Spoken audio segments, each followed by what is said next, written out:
Here's some of my pro wrestling hot takes. But hey, if you like wrestling content, this is the channel for you. Like, comment, subscribe, let me know some of your wrestling hot takes. I might make another video and cover some of them, or all of them. I won't have a limit for how many hot takes you can leave. You can leave as many as you like. On top of that, peep your boy over on Twitch and the socials, because we got some wrestling variety over there. Let's get into it. Joe Hendry should be the one to take on Moose for the TNA World Championship. You can't tell me that in the year of 2024 that Matt Hardy is more intriguing than Joe Hendry. And no offense to Matt Hardy, but quite frankly, Joe Hendry is not only getting a lot of talk from that of TNA, WWE, wrestling fans in general, but there's a lot of individuals that don't even watch wrestling that wind up stumbling across Joe Hendry over on TikTok, Instagram, so on and so forth. And on top of that, I don't see a reason why not to have the prestigious one, the person that has so much talk over him, constantly trending. At a time like this for TNA, he should be the world champion.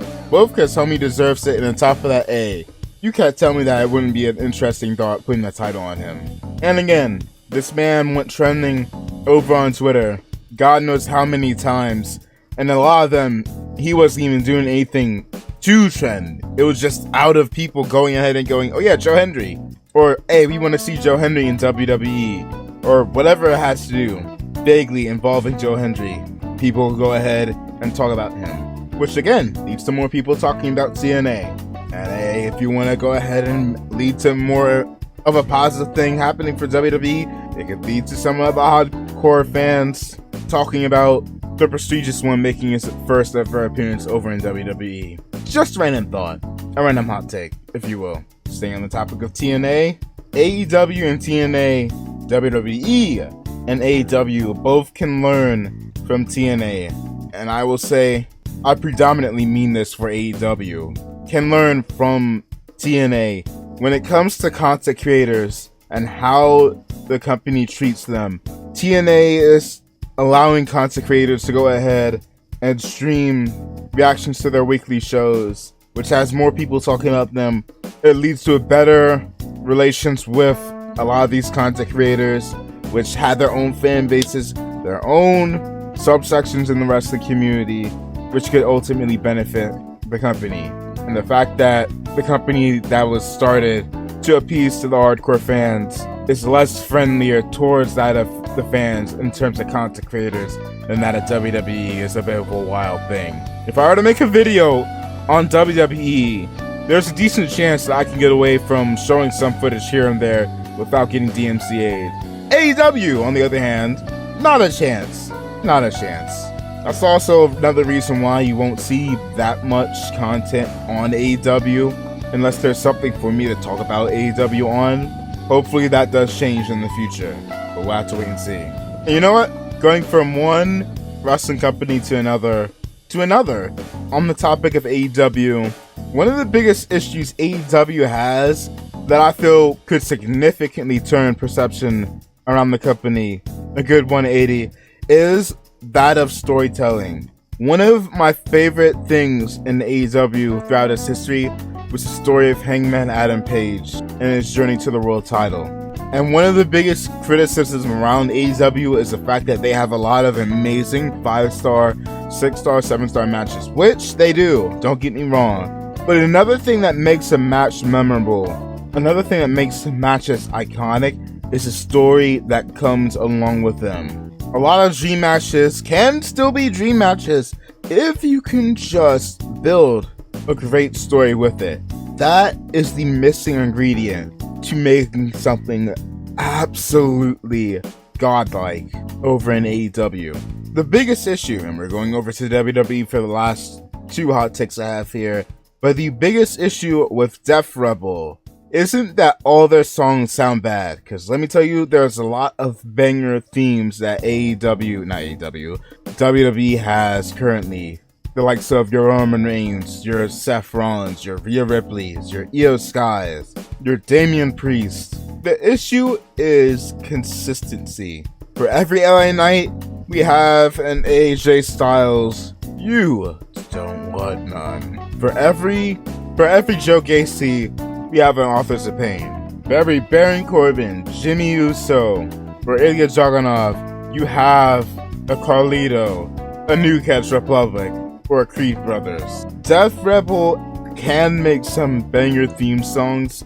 The biggest issue is that they just can't do so consistently. And I'll even show you a little bit of a sneak peek, because your boy still needs to go ahead and upload these videos over onto the main channel. Feel free to like, comment, subscribe to there, or like, comment, subscribe here, and then peep over there.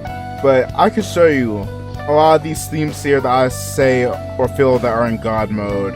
A lot of these Def Rebel songs, you see there's a lot of banger, a lot of God mode, the alright songs, meh, and then those that I label fire Def Rebel. Because there's genuinely a lot of good and a lot of bad theme songs that Def Rebel have. And I will say this is another thing, a little bit of a bonus hot take. A part of that hot take is that it's kind of another reason why Def Rebel gets a lot of crap, is they had the worst hit to miss ratio of their theme songs compared to a CFO or Jim Johnson. But for the both of them, the majority of their theme songs were good. And it's better to have a batting rate of 90% hits and maybe 10% misses as compared to that of 50-50, which is what we have for Def Rebel, where they have a lot of good themes and a lot of very, very, very shit themes. And lastly, before we get into that, go ahead and let your own thoughts go ahead and fly down in the comments below. Tell me some of your hot takes in terms of wrestling. It doesn't have to be limited to WWE, doesn't have to be limited to current days. It could be any hot takes you have in terms of the world of wrestling, TNA, AEW, New Japan, WWE, so on and so forth.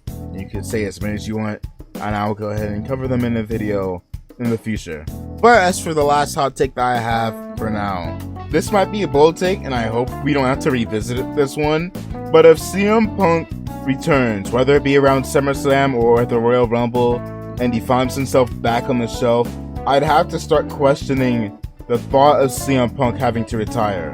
Considering how his career in AEW went, if you ignore and remove the whole backstage stuff, and even then, for those that remember, even after his fight, or well, really before his fight with the Young Bucks and Kenny Omega, CM Punk, if memory serves me correctly, was actively injured.